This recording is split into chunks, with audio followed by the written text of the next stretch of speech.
টক্স নিবেদন করছেন Orin media and entertainment private limited.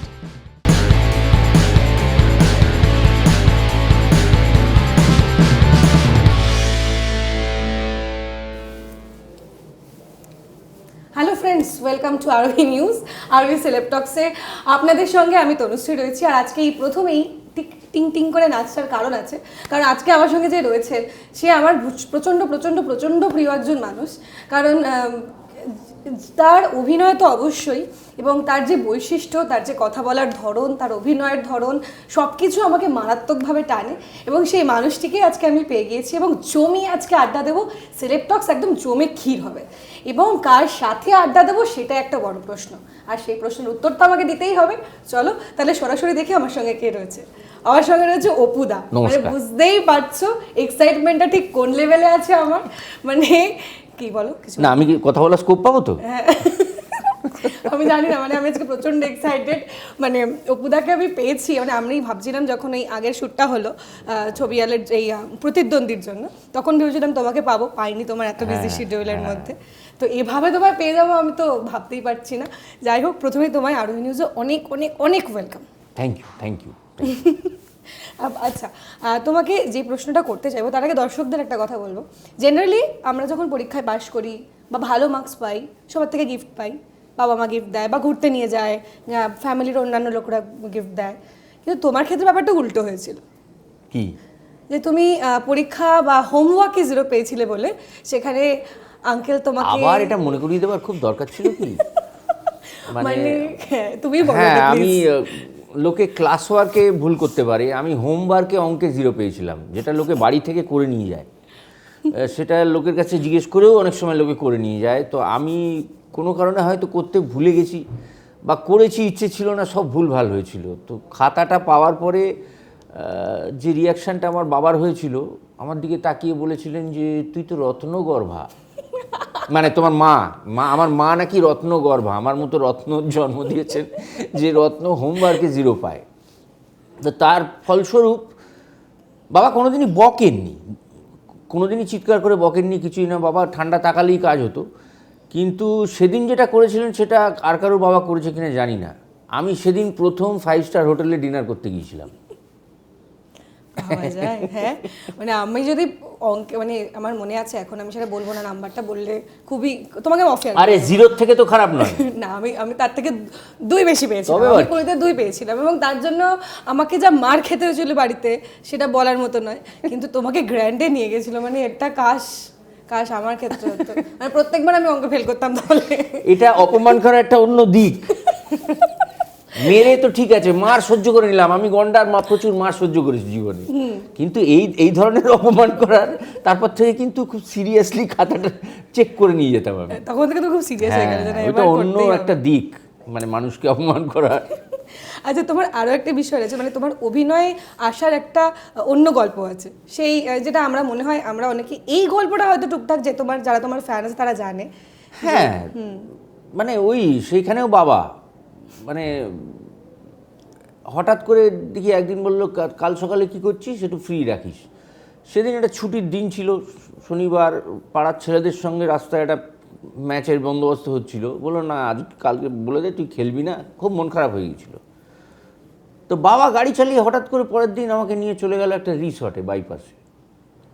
সেইখানে তারপর একটা নৌকো ভাড়া করে পুকুরের মাঝখানে। আমি কি হচ্ছে, ধাক্কা দিয়ে ফেলে দেবে, কি করবে বুঝতে পারছি না, খুব রেগে আছে হয়তো। তারপর আমাকে বললেন যে তুই ঠিক কী করতে চাস বলতো। মানে ফ্র্যাঙ্কলি আমি ভাবিনি কী করতে চাই। তো মুখ ফসকে বলে ফেলেছিলাম যে আমি অভিনয় করব। তারপর থেকে যেটা হয় বলে অভিনয় কেন হঠাৎ কেন মনে হলো, তা আমি কিছু কারণ দেখিয়েছিলাম। সে কারণগুলো এখন আমি বলছি না, কারণ ওইগুলো কোনো কারণ হতে পারে না অভিনয় করার। বেড়াতে যাবো প্রডিউসারের পয়সায়, হ্যাঁ বেড়াতে যাবো, অভিনয় করতে যাচ্ছি, আউটডোরে যাচ্ছি, কতগুলো জায়গা বেড়ানো হবে, আমার নিজের কোনো খরচা নেই, পেড হলিডে, এইসব ভেবে টেবে বলেছিলাম। তারপর বাবা বললেন যে তোর হঠাৎ কি মনে হলো, মানে দুম করে অভিনয় করবো বললেই করা যায়, তুই ভাত রাঁধতে পারিস? না। এ কি, ভাত কী করে রাঁধবো? তোর মা পারে। কেন? তোর মা দিদিমার কাছ থেকে শিখেছেন। তো তোর কি মনে হয় অভিনয়টা ভাত রান্নার থেকেও সোজা জিনিস? মানে কিছু শিখতে হয় না। মানে পুরোটা শিখে হয় না ডেফিনেটলি, একটু ভেতরে থাকতে হয়, কিন্তু কিছু গাইডেন্সের খুব প্রয়োজন হয়, যেটা আমি পরে বুঝেছিলাম। আমার জীবনের আমি আমার কেরিয়ারের যতটুকু যা আজকে করতে পেরেছি তার জন্য আমি ওই বাবার ওই ডিসিশনটা খুব কাজে দিয়েছিল, যে আমাকে চারবাক নাট্যগোষ্ঠীতে ভর্তি করে দিয়েছিল। চারবাক আমার গুরু যোছন দস্তিদার, সেইখানে গিয়ে প্রথম তখন সব্যসাচী চক্রবর্তী, খেয়ালি দস্তিদার দুজন স্টার টেলিভিশনের, একদম। এবং সেই সব দিকে হাঁ হয়ে গিয়েছিলাম। তো তারপরে তাদের থেকে অনেক কিছু শিখলাম। অনেকে ছিলেন, যোশনদা তো ছিলেন, চন্দ্রাদি ছিলেন, সুজিতদা, সুবীরদা, মৃদুলদা, বেনুদা, দেবাংশুদা আনফর্চুনেটলি এখন আর নেই আমাদের মধ্যে। তো এদের কাছ থেকে অনেক কিছু শিখেছি, এবং সেই শেখাগুলো প্রত্যেকটাই কাজে লেগেছে। তো ওইগুলো ব্যাকগ্রাউন্ডে ছিল বলে আজকে হয়তো এখানে বসে ইন্টারভিউ দিচ্ছি। তুমি একটা ইন্টারভিউতে বলেছিলে যে বাবার হাত ধরে অবশ্যই তোমার অভিনয়তে আসা, এবং বাবা তোমাকে প্রথম গোড়াতেই কিছু বিষয় খুব ভালো করে শিখিয়ে দিয়েছিলেন, যে যদি কেউ তোমার সঙ্গে কথা বলে বা কেউ তোমার সঙ্গে আলাপ করতে এলো বা একটু ধরে গাল টিপে দিয়ে বলল যে ও তুমি শুভেন্দুর ছেলে, আচ্ছা কি মিষ্টি কি ভালো, তো কে ভালোভাবে বলছে আর কে সত্যি ভালোভাবে বলছে, মন থেকে বলছে, এইটার ডিফারেন্সটা তুমি অনেক ছোটো থেকেই বুঝে গিয়েছিলে। না, ডিফারেন্সটা ছোটো থেকে বুঝে যায়নি। বাবা একটা জিনিস বলেছিলেন যে সবটাই হাসি মুখে গ্রহণ করবে, কিন্তু এখনই ভেবে বসো না যে তোমার জন্য এগুলো হচ্ছে, তুমি আমার ছেলে বলে হচ্ছে। কাজেই film industry, don't take the film industry for granted. তুমি এখানে এলেই একটা বিশাল কিছু হবে। যে কারণে আমি বলছি আমার চারবাকের শিক্ষাটা খুব কাজে দিয়েছিল। যোশনদা আমাকে প্রথম বলেছিলেন, এই যে শুভেন্দুর বেটা অভিনয় করবি, ঘর মুছতে জানিস? ঘর মোছার সঙ্গে অভিনয় করার কী সম্পর্ক? কিন্তু এমনভাবে জিজ্ঞেস করে তখন জেদের বসা হয়, কেন না মোছার কী আছে, খুব মুছতে পারি। আগামীকাল থেকে চলে আসবি, 6টার সময় ঢুকবি, ওইখানে ছোটো একটা বালতি আছে, এ আছে, নিয়ে ঘরটা মোছা শুরু করবি আগে। তুমি ভাবছিলে এমনি জিজ্ঞেস করবে, সত্যি সত্যি মুছতে দিয়ে দেবে, বুঝতে পারোনি। মানে বলেছিলেন যে রিহার্সাল রুমটা মন্দির, তুই আগে মন্দিরটা মোছা দিয়ে শুরু কর, ওইভাবে শুরু। যেটা আমার খুব কাজে লেগেছে, যেটা ওইভাবে যদি না, আমি 1.5 বছর জাস্ট ওই ঘর মুছতাম, অন্য লোকের পরের দিকে গিয়ে অন্য লোকের প্রক্সি দিতাম, সেট লাইট শিখতাম, কীভাবে সেট বয়ে নিয়ে যায়। যখন চোখের সামনে দেখি সব্যসাচী চক্রবর্তী আমাদের সঙ্গে কাঁধে কাঁধ মিলিয়ে সেট বয়ে নিয়ে যাচ্ছে, আমি কি একদম। তো এইগুলো করেছি বলে আজকে কিন্তু কোনো ডিপার্টমেন্টই আমাকে মানে হয় না যে এটা হবে না দাদা, আমাকে অ্যাটলিস্ট বলে পারবো, আমি দেখিয়ে দেবো হবে। একদম। সেইটা কিন্তু ওই শিক্ষাটা আমার কাজে দিয়েছে। তোমার বললাম না, তোমার যে আমরা যখন শবর দেখেছি বা প্রলয় দেখেছি, আচ্ছা তুমি প্রলয়ে যে মানে যেই ক্যারেক্টারটা প্লে করেছিলে, যেভাবেই করেছিলে, মানে আমি বলছি না এক্স্যাক্ট সেই ক্যারেক্টারটা, সেই মানুষটার যে ধরন ছিল, তুমি কি ব্যক্তিগতভাবে সেরকম ধরনের? মানে মারপিটটা করি না। হ্যাঁ সিরিয়াসলি, মারপিটটা বাদ দিয়ে বাকি অ্যাটিটিউড বলো, যেই স্ট্রেট ফরওয়ার্ড একটা অ্যাটিটিউড তো থাকতে হয়। মানে এটা যে কোনো সহজ সরল মনের মানুষ কিন্তু ওই রোলটা করতে পারে। ওটা খুব খোলা মনের রোল ছিল, মানে যা বলতো খুব খোলা মনে। হ্যাঁ, সেটা হতে হবে, সেটা হতে হবে। মানে সেই ডায়লগটা এখনো কোট আনকোট মনে পড়ে। আজকে সকালবেলায় আমরা তুমি আসার আগেই মানে আমাদের একজন কলিগ সে ঢুকতে বলছিল যে কবিগুরু বলে গিয়েছিলেন মিলাবেন, তারপর আর বলবো না, তুই বল। আমি বলি না, বলি চালাবেন, তিনি চালাবেন। এইটা আমার মনে হয় এই ডায়লগটা তুমি যখন বলেছিলে সিনেমা হলে, মানে বোধহয় ওই ও একটা হয় না সেই তারস্বরে চিৎকার সিটি, আরেকটা ডায়লগে হয়েছিল, সেটা আমি টেলিভিশনে বলছি না। হ্যাঁ, যদি বেশি বাড়েন বাড়। ও আচ্ছা, একদম ঠিক কথা। মানে প্রলয় একদম কোটান, এগুলো মানুষ খুব পছন্দ করে। দেখো মানুষ খায় সেই লেভেলে, না বুঝতে হবে বিষয়টা। যে কারণে আমি ইয়াং টাইমে অমিতাভ বচ্চন হয়েছেন কেন, সেই ব্যাপার, মেরে দেবো ফাটিয়ে দেবো একটা ব্যাপার আছে। আমরা সাধারণ মানুষ পাচ্ছি না, আমার হয়ে কেউ সেটা করছে অন স্ক্রিন, একদম, তাকে আমি গুরু বলে মানছি। আমার ইচ্ছে করছে আমি মারতে, কিন্তু আমি পাচ্ছি না, আমার হাত পা বাঁধা। একদম, আমার হয়ে আমার ইচ্ছে পূরণ হচ্ছে ওখানে। মানে কোথাও একটা মানুষ সাইকোলজিক্যালি নিজেদেরকে কানেক্ট করতে পারে সেই ক্যারেক্টার। একদমই তাই। আচ্ছা ধরো এই একদিকে ব্যোমকেশ ফেলুদা আমরা দেখেছি, কিন্তু তোমার শবর, মানে ব্যোমকেশ ফেলুদার আমাদের কাছে একটা অন্য ইমাজিনেশন মানে লেভেল তৈরি করে ফেলেছে, কিন্তু শবর যখন হলো, শবর যেন একদম ছাপিয়ে গেল, মানে মানুষের প্রচন্ড প্রিয় হতে শুরু করলো।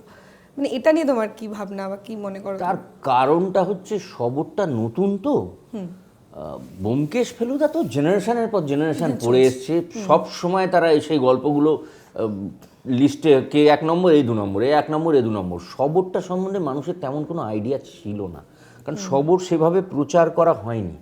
একটাই ছোট গল্প প্রথম পড়েছিলাম, একটা ছোট এরকম পাতলা বই, ঋণ।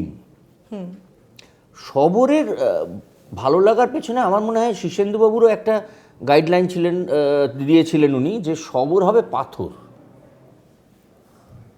শবর মদ খাবে না, সিগারেট খাবে না, ও জীবনে কোনো মহিলার সংসার, শবর খালি নিজের ডিউটি পালন করে, শবরের মধ্যে আর কিছু নেই। মানে সেইটা মানে তৈরি করা হয়েছিল স্ক্রিপ্টে খুব যত্ন করে, অরিন্দম এবং পদ্মনাভ দাশগুপ্ত মিলে স্ক্রিপ্টটা তৈরি করেছিলেন। কিন্তু শীর্ষেন্দুবাবুর ওই যে গাইডলাইনটা ছিল যে শবর হবে পাথর, বাকিদের থেকে আলাদা হয়ে গেল তো ওখানেই। একদম, মানে আর এটা আমরা প্রপার ছবিতে বাকিরা তো ভালোভাবে দেখেছি, সমাজের মানে যেন বিলিভেবল চরিত্র। ফেলুদার মতো একটা দাদা হওয়া তো যে কোনো বাচ্চা ছেলে ফেলুদার মতো একটা দাদা চাই। ব্যোমকেশ যেমন একদম সংসারী একটা বাঙালি, সত্যান্বেষী, ভীষণ সুইট, পাশের বাড়ির ছেলে। শবর সেটা নয়, ওই জন্য আলাদা, অনেক বেশি রাফ, অনেক বেশি রুট, কিন্তু সত্যের জন্য লড়ে। এই ক্যারেক্টারটা বোধহয় মানুষ ছেড়েও দেয় লোককে, হ্যাঁ ছেড়েও দেয়, মানে ধরা পড়ে গেছে কিন্তু ঠিক আছে, আলটিমেটলি সত্যের জন্য। আমার মনে হয় কোথাও মানে এই শবরটা মানুষের গ্রহণ করার পেছনে একটা বড় কারণ যে এই যে পুরো গল্পের এন্ডিংটা ছিল, এই এন্ডিংটা মানুষ চায়, কোথাও কি একটা চায় না, চায়, মানুষের ইচ্ছে পূরণ হলেই মানুষ তাকে ভালো লাগবে। একদম। আচ্ছা, তোমার বব বিশ্বাস, এটা নিয়ে তো কিছু বলার নেই, মানে সব কিছুর ঊর্ধ্বে চলে গেছে এটা। তো বব বিশ্বাসের ক্যারেক্টার তুমি প্লে করলে কাহিনীতে, এখন বব বিশ্বাস নিয়ে একটা সিনেমাই বেরোচ্ছে, টোটাল একটা ফিল্ম বেরোচ্ছে, তুমি সেখানে নেই, সেটা নিয়ে কিছু? সেটা আমার কিছু নেই, আমার বরঞ্চ আমি গর্ব লাগছে, এরকম তো হয়নি আগে, যে ওইটুকু একটা ছোট্ট চরিত্র এত বেশি মানুষের কাছে পপুলার হয়ে গেল যে ওইটা নিয়ে সিনেমা হচ্ছে এবং তাও হিন্দিতে হচ্ছে। তো কাজে I am proud of my self. এবং সেখানে ডেফিনেটলি আরো ভালো লাগছে ওই কারণেই, কারণ তার টাইটেলটা বাচ্চান বলে। আমি he is like god to me, Amitabh Bachchan. একদম। আচ্ছা, তুমি বলিউডে কাজ করে, এখানে তো দীর্ঘ বছর ধরে বাংলা ইন্ডাস্ট্রিতে কাজ করছো, এবার বলিউডে গিয়ে তোমার একটা অন্য মানে এক্সপিরিয়েন্স হলো, তো তুমি মানে বেসিক কিছু ডিফারেন্স খুঁজে পাও বা মানে বলিউড আর টলিউডের মধ্যে? না, কাজের লোক ওখানেও আছে, কাজের লোক এখানেও আছে, ফাঁকিবাজ ওখানেও আছে, ফাঁকিবাজ এখানেও আছে। আচ্ছা, ওখানে যেটা হচ্ছে, ওখানে না ফাঁকি মারার স্কোপটা কম, কারণ যে ফাঁকি মারবে তার ঘাড়ের ওপর আরো 4টে লোক দাঁড়িয়ে আছে, নিঃশ্বাস ফেলছে। একদম, একজন গেলে আর একজন কাজ ঠিক হলো না, স্ট্রেট বার করে দেবে। সেখানে স্কোপটা কম, মানে এই বেসিক ডিফারেন্সটা তুমি মোটামুটি লক্ষ্য করেছো, তাই? স্কোপটা কম। আচ্ছা, ট্যালেন্ট মানে হয় না যে আমরা এখন প্রচুর মানুষ অভিনয় করছে, বা তোমরা এতদিন করে এসছো, নিউ জেনারেশন আসছে, তো সেক্ষেত্রে অনেকের একটা ধারণা তৈরি হয়েছে, মানে বলিউডে যেটা জেনারেলি এই মুহূর্তে অনেক বেশি অ্যারাইজ করেছে, যে ট্যালেন্ট নেই তবু কিছু সোর্সের জন্য একটা ভালো জায়গা পেয়ে যাওয়া, ভালো জায়গায় কাজ করা, এটা কি বাংলায় পেয়ে যাওয়াটা হতে পারে, থাকতে পারবে না কিন্তু কেউ। যেটা চলছে নিজের মেরিটে চলছে, কেউ কাউকে পাইয়ে দিতে পারে না কিছু। একটা রোল হয়তো পাইয়ে দিতে পারি, কিন্তু সে যদি ভালো না করতে পারে সে থাকবে না। এরকম ঝুড়ি ঝুড়ি উদাহরণ বম্বেতেও আছে, এখানেও আছে। তো সেই উদাহরণগুলো তো নাম করে বলা যায় না। সুপারস্টারের ছেলে 2টো ছবি করেছে, তারপর নেই, ঠিক আছে। তো কাজেই তোমাকে নিজের মেরিটে থাকতে হবে, মানে এখানে কেউ কিছু হেল্প করতে পারবে না, কারণ at the end of the day তোমাকে টিকিট কেটে লোকে হলে দেখতে যাচ্ছে। একদম, তোমার ইমেজটা তোমাকেই তৈরি করতে হবে, কেউ তৈরি করে দিতে পারবে না, কেউ পারবে না। আচ্ছা, বাংলা ইন্ডাস্ট্রিতে আমরা প্রচুর ফিল্ম বেরিয়েছে, মানে লকডাউনের আগে বলছি, লকডাউনের পরেও বেশ কিছু ফিল্ম বেরোলো, ছবি আল আমরা জানি, তারপর প্রতিদ্বন্দ্বী বেরোনোর সব জানুয়ারিতে বেরোবে, পয়লা জানুয়ারিতে বেরোবে। তো বাংলা ছবির একটা মানে বলা যায় যে আমরা বেশ কিছু পরিচালকের ছবি দেখতে দেখতে অভ্যস্ত হয়ে গেছি, যে আমরা জানি এই পরিচালকের ছবি মানে ভীষণ ভালো, আমাদের দেখতেই হবে, একটা বিষয় রয়েছে, এবং নতুন পরিচালকরাও আসছে। কিন্তু যদি একটু অন্দরে যাওয়া যায় বা একটু দেখা যায় বিষয়টা, তাহলে অনেকের একটা ধারণা উঠে আসে সেখান থেকে, যে হচ্ছে নতুন কাজ, কিন্তু গল্পের যে মোড়ক বা ধরন সেটা একই রয়ে গেছে, মানে একই গল্প বারবার ঘুরে ঘুরে আসছে, সেটা শুধু ধরন চেঞ্জ হয়ে যাচ্ছে। এটা কি সত্যি বা কতটা প্রযোজ্য? না, এটা অনেকটা ক্ষেত্রে সত্যি হচ্ছে এই সবের ক্ষেত্রে। মানে আমি বলছি যে ওই আমাদের সিরিজগুলো যেগুলো হচ্ছে না, যেহেতু থ্রিলার জিনিসটা হিট করে গেছে একটা এতে, সবাই নয় থ্রিলারের পেছনে ছুটছে, সেইটা অনেক ক্ষেত্রে ভালো হচ্ছে, অনেক ক্ষেত্রে একই রকম হয়ে যাচ্ছে। কারণ গল্প সারা বিশ্বে কথা আছে, মানে নতুন গল্প মানে কি, যেটা এক্সিস্ট করে পৃথিবীতে সেটা নিয়েই গল্প। হ্যাঁ। তার বাইরে তো আমরা যেতে পারি না, গেলে সে ছবিগুলো মানে অন্যরকম হয়ে যায়। কিন্তু রিয়েলিস্টিক গল্প যদি করতে হয় সমাজের মধ্যে থেকেই আসতে হবে, এবং একটা টেন্ডেন্সি থাকে মানুষের, যেটা যখন চলে সেটার পেছনে ছোটা, তো সেইটা একটা হয়, আবার কেটে বেরিয়ে যাবে, কি আছে, আবার নতুন কিছু দেখবো। একদম। আমাদের একটা ছোট্ট বিরতির সময় হয়েছে, বিরতির পর আর ফিরবো, তবে অনেক অনেক প্রশ্ন নিয়ে, সেগুলো করতেই হবে। তবে এক্ষুনি ফিরছি, সঙ্গে দেখো।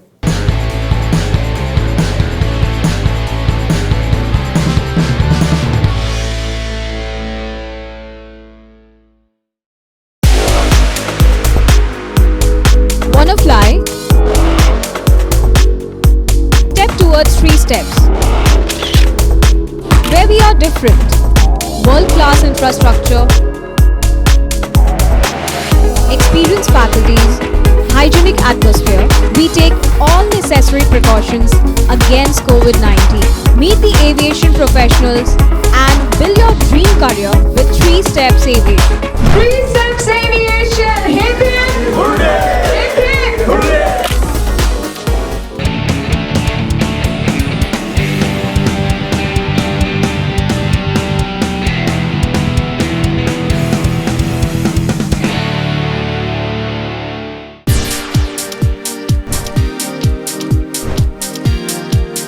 Welcome to Sena Group of Companies, your genie in a bottle. Career advancement opportunity in aviation and hospitality.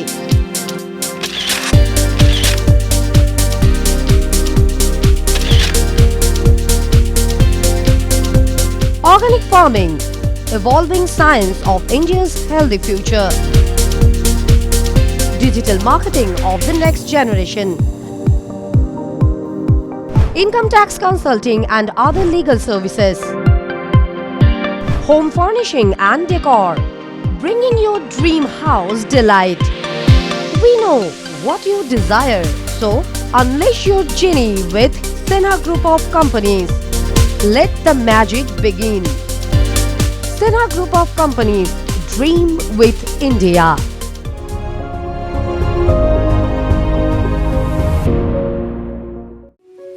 এক ডাকেই যাকে পাই, আরোহী ফাউন্ডেশন একেবারেই তাই। 8 থেকে 80-র জন্য এক ডাকে সাড়া দেয় আরোহী ফাউন্ডেশন। দুস্থ মানুষের পাশে দাঁড়ানোর জন্য অঙ্গীকারবদ্ধ আরোহী ফাউন্ডেশন। ছাত্রছাত্রীদের সফল ভবিষ্যতের জন্যই নিবেদিত আরোহী ফাউন্ডেশন। আরোহী foundation, solution for every need. Your bazaar, our bazaar. Welcome to onestopbazaar.com, where you can get all your necessary stuff, starting from souvenir to t-shirts, shoes and many more handmade antique stuffs are available just under one roof.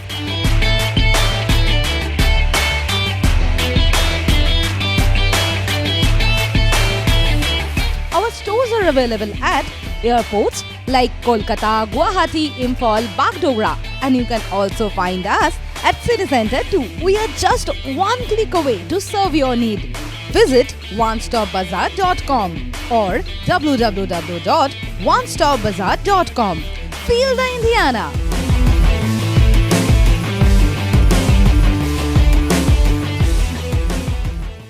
Orin Media and Entertainment, the future of digital news and entertainment world. With evolving trends and rising popularity of the online market, our unique production will tick all the boxes in your playlist. We bring you binge-worthy videos that will blow your mind away. Something you just can't miss. Orin Media and Entertainment. Keep binging.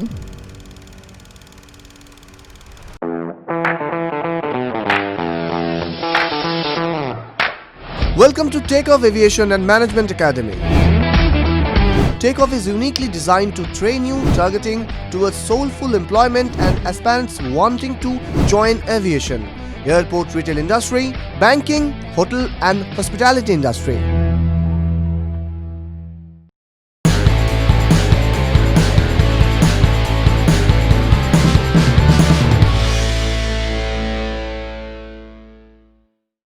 Welcome back to আরোহী celeb টক্স। একদম কথা না বাড়িয়ে সরাসরি আড্ডায় যাবো। আচ্ছা, লোকে বলে সস্তদার হেভি ভাও, ঠিক আছে, যোগাযোগ করা যায় না, ফোন করলে ফোনে পাওয়া যায় না, এটা কি সত্যি?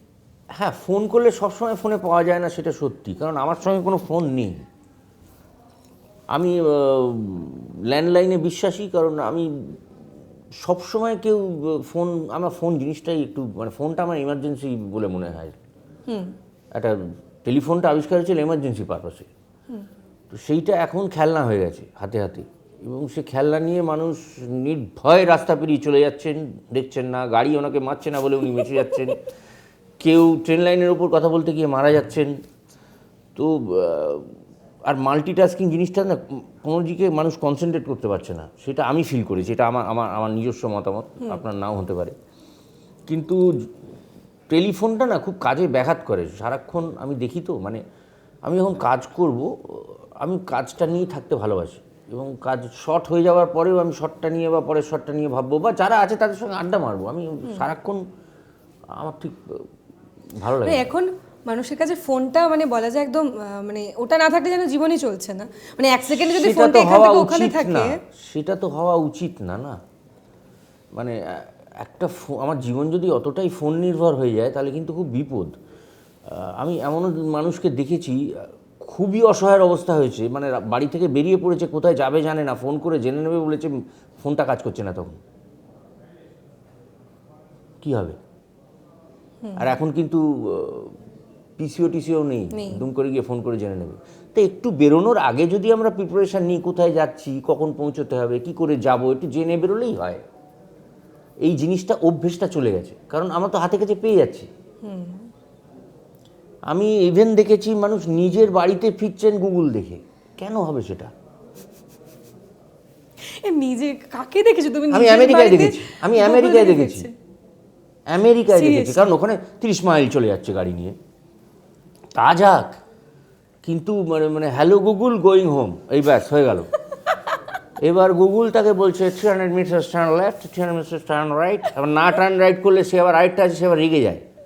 তাকে দেখবে কিরম করবো, এটাই ধরবো না। এটা একটা খেলার পর্যায়ে চলে গেছে এখন মানুষের কাছে। তুমি এটা আমি দেখেছি, মানে আমার বন্ধুরাই বলে, ধরো কথা হচ্ছে কখনো, তো বলছে যে কি করব, ভালো লাগছে না, তো এখন যেটা অডিওতে হয় হ্যালো গুগল পর মানে যা তা প্রশ্ন করে, do you love me, I love you, মানে এইসব প্রশ্ন করছে। তারপর সেই উত্তর কি আসছে, what are you saying, এই সব উত্তর আসে। এই যে উত্তরটা কাজে এইটার পেছনে আমি টাইম ওয়েস্ট করবো কেন? অনেক ভালো কাজ করার আছে আমার। আমি সিনেমা দেখবো, দুটো বই পড়বো, একটু বেড়াতে যাবো।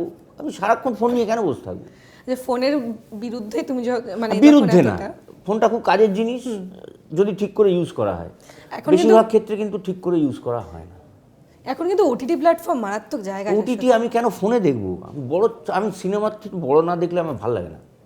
আমি টেলিভিশনে দেখবো, অ্যাটলিস্ট টেলিভিশনে ল্যাপটপে দেখবো।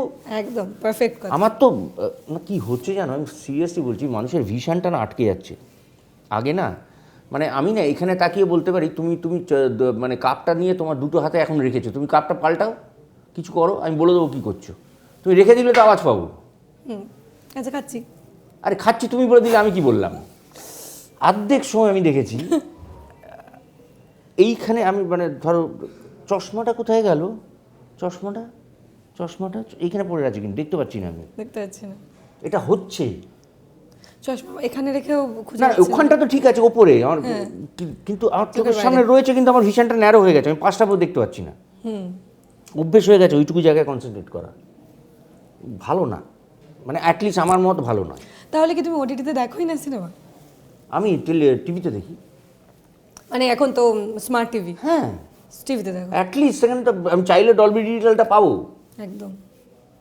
আর কানে সারাক্ষণ ওটা নিয়ে থাকাটাও কানের পক্ষে ভালো নয়, মানে এটা আমার মত, মানে কিছু মনে করবেন। এটা কিন্তু না মারাত্মক এক্সক্লুসিভ ব্যাপার, যেখানে আপনার হয়তো ফোনটা 2 মিনিটের জন্য এখান থেকে ওখানে আছে, আপনি খুঁজে বাড়ি মাথায় করে ফেললেন যে ফোনটা আমার কোথায়। আমার ফোনটা আমার ফোনটা আমার বেড সাইড টেবিলে আছে, কারণ ওটা নিয়ে আমি বাইরে যাই, যখন আমি কলকাতার বাইরে যাই ওখানে নিয়ে যাই। প্লাস এখন যেহেতু ফেসবুক আর ইনস্টাগ্রাম পাতা হয়েছে, তো আমাকে একবার দিনে চেক করতে হয় যে কি পোস্ট হচ্ছে, সেটা তো আমার কর্তব্য। মানে আমার সম্বন্ধে পোস্ট হচ্ছে আমি জানবো না তা তো হতে পারে না। একদম কে কি কমেন্ট করবে না করবে, তো কাজেই ওই দিনে একবার রাতে শুতে যাওয়ার আগে অন করি, দেখে নিই, মানে অনই থাকে, একটু চেক করে নিলে একবার ব্যাস, ওর বাইরে আমার আর ছবি তুলি। ছবি এখন খুব মানে বড় ক্যামেরাটা বারবার ক্যারি করতে হয় না, টুক করে সব থেকে সুবিধা হয় কোনো জায়গায় আউটডোর টাউটডোরে গেলে খুব ভালো একটা ঠাক করে ছবিটা তুলে নেওয়া যায়, ওটা খুব সুবিধা হয়েছে। ফোনটা অনেক সুবিধা, এবং যে কারণে যেটা হয়েছে অর্ধেক ফটোগ্রাফির দাম কমে যাচ্ছে, ফটোগ্রাফারদের আর কেউ ডাকছে না, যেটা নিয়ে ছবিটা শ্মশানে বেচারা ছবি তুলে 2 টাকা রোজগার করতে চাইছিলাম, তার আগে বলে দিলে। হ্যাঁ, সেটা তুমি সামান্য দীঘায় গেলে দেখো তো ফটোগ্রাফারটা ঘুরে, সেই ফটোগ্রাফারটা এখন এখন নেই। দার্জিলিং এ মেলা দেখলাম নেই, আমাদের ছোটবেলায় থাকতো, ঘোড়ার উপর চড়িয়ে দিয়ে ছবি তুলতো, সঙ্গে সঙ্গে দিত। হ্যাঁ, সঙ্গে সঙ্গে দিত। খুব আনফরচুনেট। আচ্ছা, তুমি ছবি আলের কথা যখন বললি, একটু জিজ্ঞেস করি, মরার ছবি তুলছো, মানে এই বিষয়টা যখন তুমি জানলে, মানে প্রথমে স্ক্রিপ্টটা পড়লে ফার্স্ট কি বিষয়ে ক্লিক করেছিল মাথায়? না, আমার ছোটবেলায় অনেকের বাড়িতে দেখতাম আলতা পরা পায়ের ছাপ লাগানো, মারা গেছেন অনেকে, মানে ডেড বডি ঘিরে রয়েছেন, অনেক জায়গায় দেখেছি ছবি। তখনই আমার স্ট্রাইক করতে, এগুলো কেন তোলেন মানুষ, কে তোলে? এই যে স্মৃতিটা, এইটা মনে রাখার অনেক রকম কারণ আছে, আমাদের ধর্মের অনেক রকমের ব্যাপার আছে। তো সেটা একটা দিক, যে এইরকম একটা ফটোগ্রাফার থাকতো শ্মশানে তখন, এখন থাকে কিনা জানি না, কিন্তু ওই ক্যারেক্টারটা আমার ভীষণ ইন্টারেস্টিং লেগেছিল, স্পেশালি গল্পটা। একদম তাই, মানে এবং গল্পটা যখন পড়েছিল তখন তখন আমি বলেছিলাম যে লাস্ট লাইনটা যেটা লেখা আছে সেটা যেন থাকে অন স্ক্রিন। মানে যারা দেখেছেন তারা জানেন যে দুজনে মিলে হেঁটে চলে গেল, যখন ক্যামেরা ডাউন করলে এক জোড়া পায়ের ছাপ আছে, এক জোড়া নেই। মানে অদ্ভুত, মানে প্রথমত এই স্টোরি আমরা বাংলা সিনেমায় দেখিনি এর আগে, একটা ছবি তো আমি দেখিনি, কারণ এটা অরিজিনাল গল্প, এটা মৌলিক গল্প, দেশে বেরিয়েছিল, তো সেইখান থেকে মানুষ ডেভেলপ আমরা দেখিনি। সুতরাং এই ছবিটা মানুষকে যে টানবেটা বলাই বাহুল্য ছিল। আরও একটা ছবি, সেটা হচ্ছে প্রতিদ্বন্দ্বী, যেটা 1 জানুয়ারি রিলিজ করবে। এই প্রতিদ্বন্দ্বীর সঙ্গে অবশ্যই আমরা তো জানি সত্যজিৎ রায়ের সেই প্রতিদ্বন্দ্বী, না এটা মিল নেই, কিন্তু এটাই মানে প্রতিদ্বন্দ্বী নামটা বললে কিন্তু মানুষের মাথায় একদমই তাই, ওই কারণেই প্রতিদ্বন্দ্বী নামটা নেওয়া হয়েছে, যাতে টক করে আগে ওটা মনে পড়ে, কারণ এটা সত্যিই প্রায় 100 বর্ষ। আচ্ছা, তো ওইটা আমাদের তরফ থেকে একটা ডেডিকেট, হ্যাঁ, মানে আর তো কিছু করতে পারলাম না, একটা খুব ইচ্ছে ছিল ওনার সঙ্গে একটা কাজ করবো, সেটা হলো না। তাও বাবুদার সঙ্গে প্রচুর কাজ করেছি, ওই বাড়িতে প্রচুর গেছি, এখনো যাই, সেইটা একটা সান্ত্বনা। কিন্তু ইভেন আমি কলকাতা শহরের লি রোডের বাড়িতে দাঁড়িয়ে আমি অস্কার হাতে ধরেছি, কজন ধরেছে যাই না, কি ওজন, একে তো জিনিসটার ওজন, তারপর নামটার ওজন, বিশাল ওজন ওই অস্কারের। যাই হোক, তো সেইটা তো ডেফিনেটলি ওই কারণেই নামটা দেওয়া, কিন্তু গল্পের সঙ্গে মিল আছে। কেন প্রতিদ্বন্দ্বী? কারণ এখানে দুজন বন্ধু কোনো একটা বিশেষ কারণের জন্য একে অপরের প্রতিদ্বন্দ্বী হয়ে যায়, কিন্তু কারণটা অদ্ভুত এবং খুবই ইন্টারেস্টিং একটা গল্প। তো সেইটা আবার বলছি, একটা থ্রিলার আছে, কিন্তু থ্রিলারের থেকেও একটা দুটো ফ্যামিলির গল্প আর কি। মানে সপ্তশতক আমরা পেয়েছিলাম। তো যাই হোক, আমার যেটা ওই ইন্টারভিউটা, আমার প্রথম প্রশ্ন সপ্তশতকে ওটাই ছিল যে অপুদার সঙ্গে তুমি কাজ করেছো, সেই এক্সপিরিয়েন্সটাকে তুমি বলো। সৌরভ ছিল, তারপরে মাহি ছিল, সেই তখন প্রতিদ্বন্দ্বী নিয়ে আমরা কথা বলেছিলাম। যাই হোক, কিন্তু যাই হোক, ছবিয়াল প্রতিদ্বন্দ্বী আসছে পরপর। তোমার আরও একটা বলা যায়, তুমি যেটা বলো মাইল ফলক, মেঘে ঢাকা তারা। হ্যাঁ, মেঘে ঢাকা তারা তো আমার, হ্যাঁ। আচ্ছা, একটা প্রশ্ন, মেঘে ঢাকা তারা যখন রিলিজ করলো তখন কিন্তু ওভাবে প্রথমেই পপুলারিটি পায়নি মেঘে ঢাকা তারা, অনেক পরে পেয়েছে। মেঘে ঢাকা তারা না, যত দিন যাচ্ছে তত বেশি মানুষ দেখছে না, তত বেশি পপুলার হচ্ছে, কারণ ওই ধরনের ওই সময় ওই সাবজেক্টের ওপর ছবি, যারা ঋত্বিক ঘটক সম্বন্ধে ইন্টারেস্টেড তাদের কাছে খুব ইন্টারেস্টিং ছিল। এবং এমন মানুষ আছেন যারা আমি জানি 10 বার 12 বার করে দেখেছেন। এবং একটা ছোট্ট ইনসিডেন্ট বলি, আমি কেরালা ফিল্ম ফেস্টিভ্যালে গিয়েছিলাম 2013 না 12, ওই সময় মানে মেঘে ঢাকা তারা নিয়ে গিয়েছিলাম কেরালা ফিল্ম ফেস্টিভ্যাল। তখন ওখানকার ফেস্টিভ্যালটা হেড করছিলেন প্রিয়দর্শনজি, ডিরেক্টর। তো উনি আমায় চিনেছিলেন, কারণ তার আগে বব বিশ্বাস মানে কাহানি রিলিজ হয়েছে। আরে বব, হাউ আর ইউ, হ্যাঁ তা না, আমি তো বললাম যে এই ছবি নিয়ে আমার তো ছবির শো আছে। অবাক কাণ্ড, কেরালায় ফিল্ম ফেস্টিভ্যালে রাত্রি 8:30 শো হাউসফুল, সকাল 8:30 শো হাউসফুল, দুটো শো। এবং মানুষ সিঁড়িতে বসে দেখতে এসছে, তারা কিন্তু কেউ আমাকে চেনে না, ঋত্বিক ঘটকের জন্য এসছে। এবং যে সময় ফার্স্ট শটটা পরে ক্যামেরা প্যান করে অনন্যার উপর থেকে জানলায় যায়, যেখানে দাঁড়িয়ে আছি কালো কোট জ্যাকেটটা পরে পেছন ফিরে ফার্স্ট ডায়ালগ, শটে হাততালি আমার জন্য নয়, ঋত্বিক ঘটকের জন্য। সেটা কেরালা দেখিয়েছে করে, মানে আমি অবাক হয়ে গেছি। এবং হল থেকে বেরোবার সময় ছিঁড়ে খেয়েছে আমাকে জাস্ট। তারপরে যখন দেখতে পেয়েছে, হ্যাঁ সেই সেই যখন মানে সেই ওটা আমি সিনেমাটা তোমার কোনোদিন সামনে কলকাতার হলে আসছে, পাইনি আজ অব্দি, যেটা ওখানে পেয়েছি। মারাত্মক বাবা। ঋত্বিক ঘটক, মৃণাল সেন, সত্যজিৎ রায় বলো, তাদের কাজ আমরা দেখেছি, আজও দেখি, ভবিষ্যৎ প্রজন্মও দেখবে।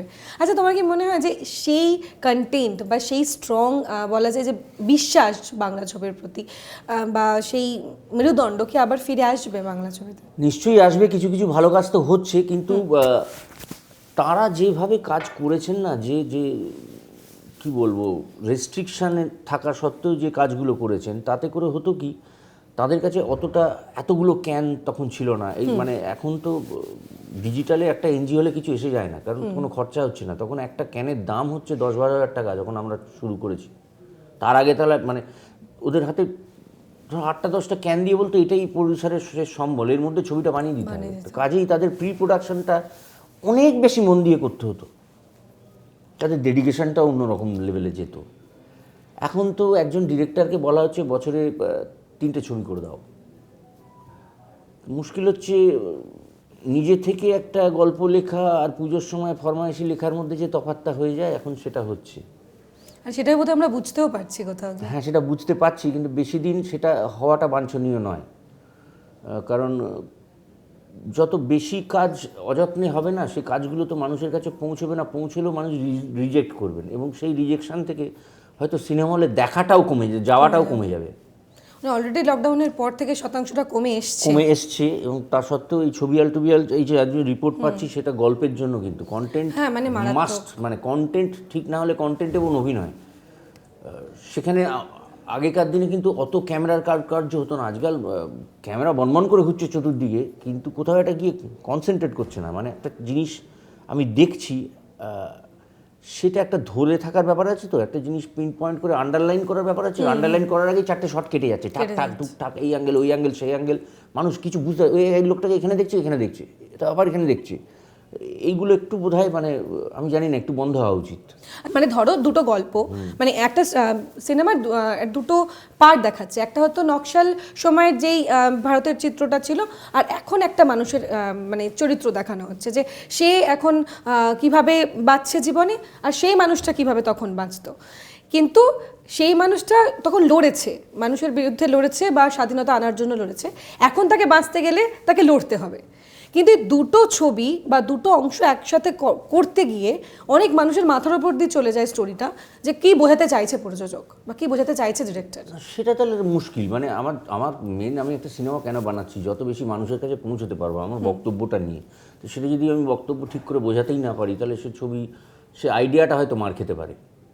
কাজেই এটা তো বাঞ্ছনীয় নয়। অ্যাটলিস্ট মানুষকে তো বুঝতে হবে যে কারণে আজকে সত্যিটা কেন আজকে গুপিকাইন বাঘাবাইন বাচ্চারা যখন দেখে তারা একরকমভাবে দেখে, বড়রা যখন দেখে তারা আরেকভাবে দেখে। একদম একদম।